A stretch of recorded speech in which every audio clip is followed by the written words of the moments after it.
தனது உழைப்பால் 10 முதலமைச்சர்களை உருவாக்கியதாக தம்பட்டம் அடித்து வந்த தேர்தல் வியூக வகுப்பாளரான பிரசாந்த் கிஷோரின் ஜன்சுராஜ் கட்சி பீகார் தேர்தலில் மண்ணை கவ்வியது. அந்த கட்சி போட்டியிட்ட 98 விழுக்காடு தொகுதிகளில் டெபாசிட்டை இழந்துள்ளது.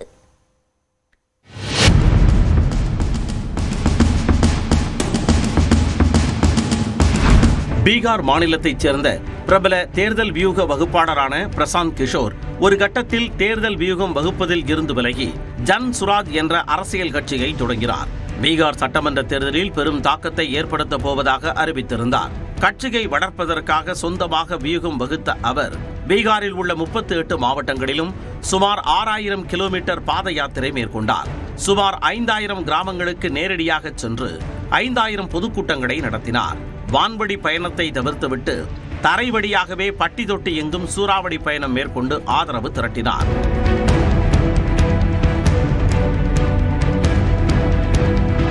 அரசியல் கட்சிகளுக்கு தேர்தல் வியூகம் வகுத்து கொடுத்ததற்காக ஊதியமாக பெற்ற தொகையில் 98 கோடி ரூபாயை தனது கட்சியின் தேர்தல் செலவுக்காக வாரி இறைத்தார். மென்பொறியாளர்கள், பத்திரிகையாளர்கள், சமூக செயற்பாட்டாளர்கள் என நிபுணத்துவம் பெற்ற 1300 பேர் கொண்ட குழுவை அமைத்து 38 மாவட்டங்களிலும் தேர்தல் பரப்புரையை திறம்பட ஒருங்கிணைத்தார். சென்ற இடமெல்லாம் மக்கள் ஆதரவு கிடைத்ததை பார்த்து உற்சாகமடைந்த பிரசாந்த் கிஷோர் பீகாரில் மொத்தமுள்ள 243 தொகுதிகளில் 238 தொகுதிகளுக்கு வேட்பாளர்களை அறிவித்தார். ஆனால் அவர்கள் தேர்தலில் போட்டியிடாமல் விலகினர். இந்த தேர்தலில் 150 தொகுதிகளுக்கு மேல் ஜன்சுராஜ் கட்சி வெற்றி பெறும் என்று நம்பிக்கை தெரிவித்த அவர் அதில் ஒரு தொகுதி குறைந்தாலும் அது தோல்வியாகவே கருதப்படும் என்று ஆவேசமாக கூறியிருந்தார்.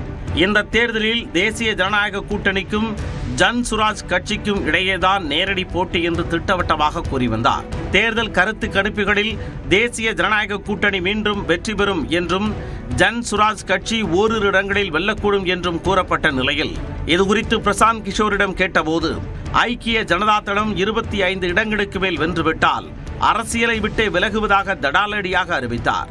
ஆனால் பீகார் சட்டப்பேரவை தேர்தல் முடிவுகள் கருத்து கணிப்பில் வடிவந்தது போலவே அமைந்துவிட்டன. பிரசாந்த் கிஷோரின் ஜன்சுராஜ் கட்சிக்கு கருத்து கணிப்பில் கூறப்பட்ட ஓரிரு தொகுதியும் கிடைக்காமல் போய்விட்டது. கட்சியில் 1 கோடி உறுப்பினர்கள் இருப்பதாக பிரசாந்த் கிஷோர் கூறி வந்தார். இந்த தேர்தலில் அவரது கட்சியால் ஒட்டுமொத்தமாக 10 லட்சத்திற்கும் குறைவான வாக்குகளை மட்டுமே பெற முடிந்தது. அக்கட்சி போட்டியிட்ட 238 தொகுதிகளில் 98 விழுக்காடு, அதாவது 233 தொகுதிகளில் டெபாசிட் இழந்துள்ளது. ஒரு தொகுதியில் கூட 2வது அல்லது 3வது இடத்தை கூட பிடிக்க முடியாமல் மண்ணை கவ்வியது.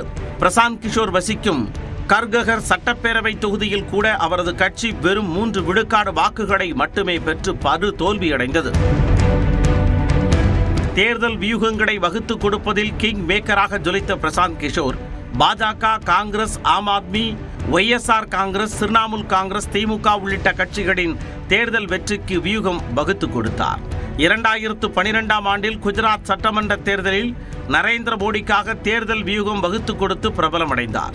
அந்த தேர்தலில் நரேந்திர மோடியின் உரையை குஜராத்தில் உள்ள 26 நகரங்களில் 53 இடங்களில் ஒரே நேரத்தில் 3D ஹாலோகிராம் தொழில்நுட்பத்தில் ஒளிபரப்பு செய்து அசத்தினார்.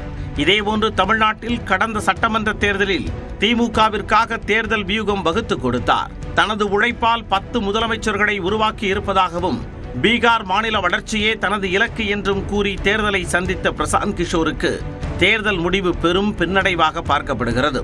கட்சியில் வலுவான அடிப்படை கட்டமைப்பு இல்லாதது, பிரபலம் இல்லாத வேட்பாளர்களை களமிறக்கியது போன்றவை பிரசாந்த் கிஷோரின் முயற்சிகளை வாக்குகளாக மாற்ற முடியாமல் போனதற்கு காரணம் என்று அரசியல் நிபுணர்கள் தெரிவிக்கின்றனர். தூய்மையான அரசியலை முன்னெடுப்பேன் என்ற முழக்கத்தை முன்வைத்த போதிலும் ஜன்சுராஜ் கட்சி சார்பில் போட்டியிட்ட வேட்பாளர்களில் 45 விழுக்காட்டினர் மீது கிரிமினல் வழக்குகள் நிலுவையில் இருப்பதாக விமர்சனங்கள் முன்வைக்கப்பட்டன. குறிப்பாக 12 வேட்பாளர்கள் மீது கொலை வழக்குகளும் 14 வேட்பாளர்கள் மீது பெண்களுக்கு எதிரான குற்ற வழக்குகளும் நிலுவையில் இருப்பதாக குற்றஞ்சாட்டப்பட்டது. இதுபோன்ற காரணங்களால் ஜன்சுராஜ் கட்சியால் தேர்தலில் பெரிய அளவில் தாக்கத்தை ஏற்படுத்த முடியவில்லை என்று கூறப்படுகிறது.